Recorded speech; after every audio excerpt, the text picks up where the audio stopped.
Welcome to Solanki education digital. ચાલો આજે આપણે શીખીશું ધોરણ 5 આસપાસ પર્યાવરણ સ્વાધ્યાય પોથી પાઠ છે પાઠ 8 મચ્છર રોગો અને સારવાર. પહેલું, મચ્છર કરડવાથી કયો રોગ થાય છે? મચ્છર કરડવાથી સી મેલેરિયા થાય છે. મેલેરિયા રોગની તપાસ માટે આશરે શું કરવું પડે છે? તો ડી લોહીની તપાસ. મચ્છરનો ઉપદ્રવ કઈ ઋતુમાં વધુ જોવા મળે છે? બી ચોમાસામાં. લોહીમાં હિમોગ્લોબિનની માત્રા ઘટી જાય તો કયો રોગ થાય છે? તો બી પાંડુ રોગ. મચ્છરોના બચ્ચાને શું કહેવામાં આવે છે? સી પોરા. કયા સજીવ અને માનવનો મોટો શત્રુ ગણવામાં આવે છે? ડી માખી. સાતમું, નીચેના પૈકી કયો રોગ મચ્છર દ્વારા ફેલાતો નથી? પાંડુ રોગ. ગ્રામ કક્ષાએ લોકોના આરોગ્યની જવાબદારી કોણ ઉપાડે છે? એ ગ્રામ પંચાયત. પ્રશ્ન 2, યોગ્ય શબ્દ વડે નીચેના દરેક વિધાનમાં ખાલી જગ્યા પૂરો. પહેલું, માદા એનોફિલિસ મચ્છરના કરડવાથી મેલેરિયાનો રોગ થાય છે.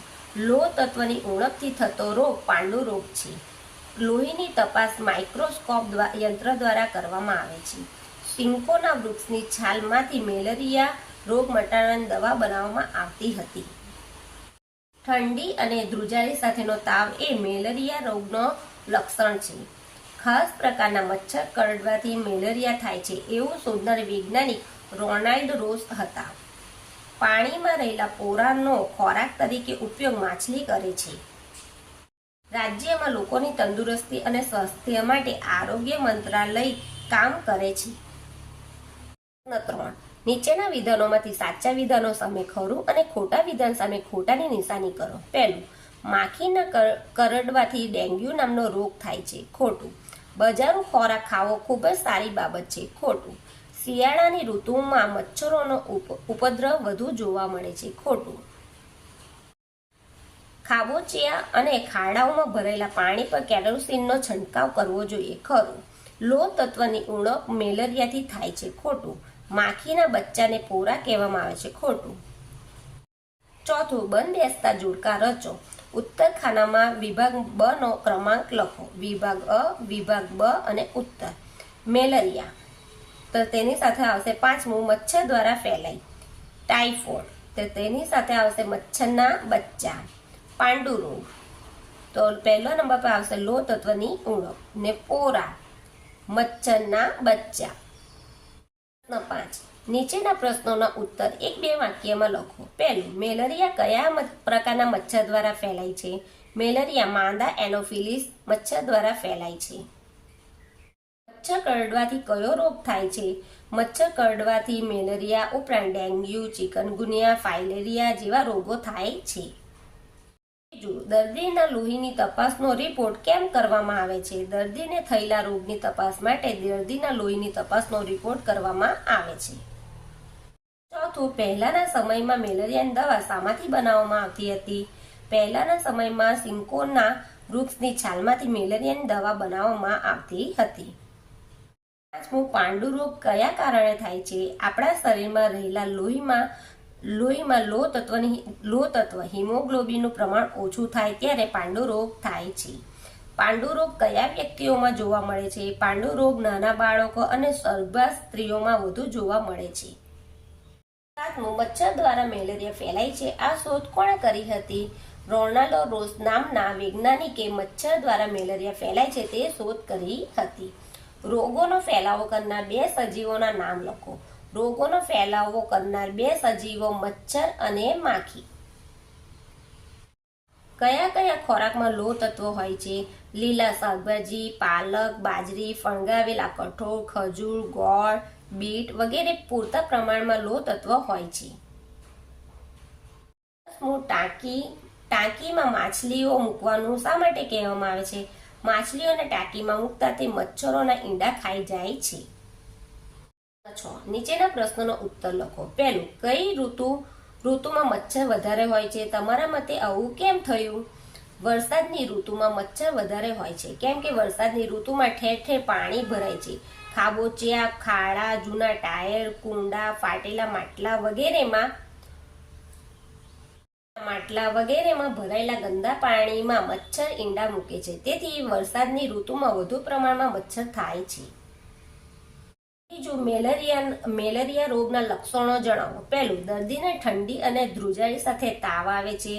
તાવ અમુક સમય પછી ઉતરી જાય છે અને ફરીથી તાવ આવે છે. આમ જળ ઉતરનો તાવ આવે છે. ત્રીજું, દર્દીને માથું અને હાથપગ સખત દુખે છે.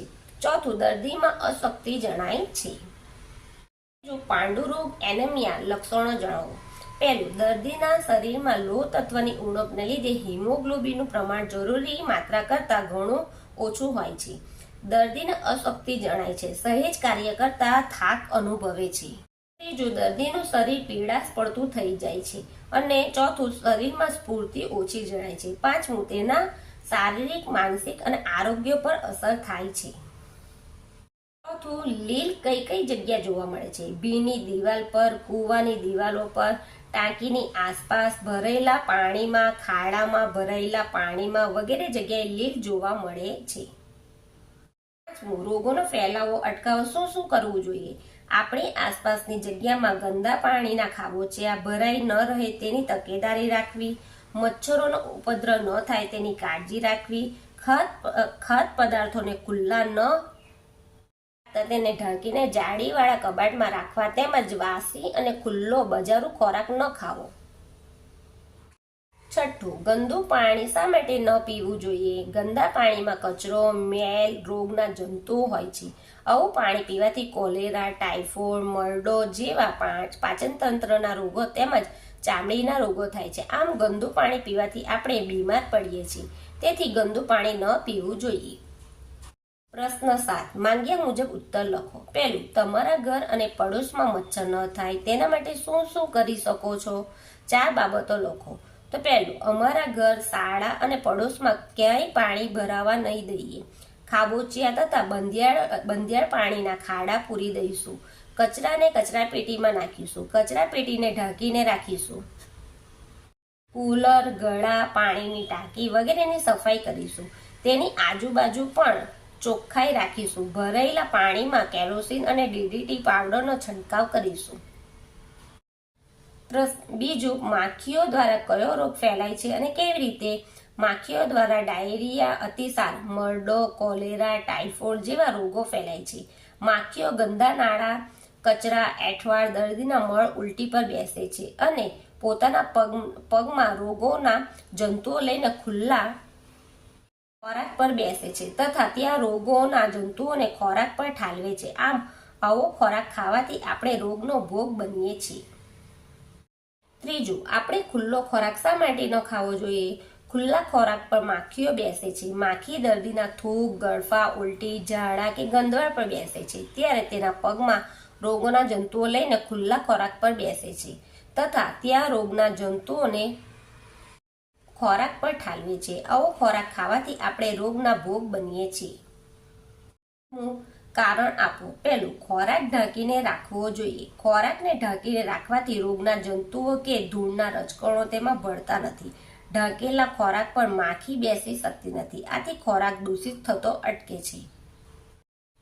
બીજું, આપણા રહેઠાણની આસપાસ ગંદા પાણીના ખાબોચિયા ભરેલા ન હોવા જોઈએ. આપણા રહેઠાણની આસપાસ ગંદુ પાણી ભરાયેલું રહે તો તેમાં મચ્છર ઈંડા મૂકે છે. આથી મચ્છરનો ઉપદ્રવ થાય છે. મચ્છર કરડવાથી મેલેરિયાનો રોગ થાય છે. આથી મચ્છરને ઉપદ્રવ ન થાય તે માટે આપણે રહેઠાણની આસપાસ ગંદા પાણીના ખાબોચિયા ભરેલા ન હોવા જોઈએ. ત્રીજું, માખી માનવજાતનો શત્રુ છે. માખી કચરો, એઠવાડ, દર્દીના મળ, ઉલટી, ગળફા જેવા ગંદા પદાર્થો પર બેસે છે. ત્યારે તેના પગ પર તેમજ શરીર પર રોગના જંતુઓ ચોંટે છે. આ રોગના જંતુઓ ખોરાકમાં ભળે છે. આથી ખોરાક ગંદો અને દૂષિત બને છે. આવો ખોરાક ખાવાથી બીમાર પડીએ છીએ. આથી માખી મનુષ્યમાં ઘણા રોગોનો ફેલાવો કરતી હોવાથી તેને માનવજાતનો શત્રુ કહે છે. 9, નીચેના રોગોનું મચ્છરથી ફેલાતા રોગો અને માખીથી ફેલાતા રોગોમાં વર્ગીકરણ કરો. મચ્છરથી ફેલાતા રોગો: મેલેરિયા, ડેન્ગ્યુ, ચિકનગુનિયા. માખીથી ફેલાતા રોગો: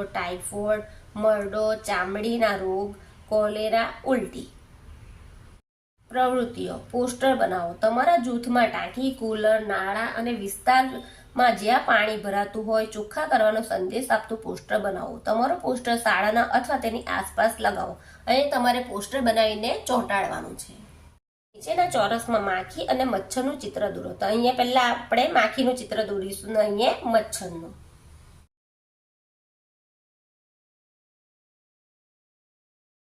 હોટ પ્રશ્નો. નીચેના દરેક પ્રશ્નના ઉત્તર માટે આપેલા વિકલ્પોમાંથી સાચો વિકલ્પ શોધી તેના ક્રમ અક્ષર પ્રશ્નની સામે ચોરસમાં લખો. પહેલું, રોગના નિદાન માટેના લોહીના રિપોર્ટ ક્યાં કરવામાં આવે છે? તો સી, લેબોરેટરીમાં. બીજું, મેલેરિયાના ઉપચાર માટે સિંકોના વૃક્ષના કયા ભાગનો ઉપયોગ થતો હતો? તો બી, થડની છાલનો. ત્રીજું, તંદુરસ્ત સ્ત્રીમાં હિમોગ્લોબિનનું સ્તર કેટલું હોય છે? તો સી, 12 અને 16 ગ્રામ હોય છે. ચોથું, નીચે પૈકી કયો રોગ મચ્છર કે માખી દ્વારા ફેલાતો નથી? તો ડી, પાંડુ રોગ. જો તમને આ વિડીયો ગમે તો મારા વિડીયોને લાઈક કરજો, શેર કરજો, સબસ્ક્રાઇબ કરજો અને મારી ચેનલને સબસ્ક્રાઇબ કરી રાખજો કે આવનાર વિડીયોની નોટિફિકેશન તમને સહેલાઈથી મળી રહે. Thank you.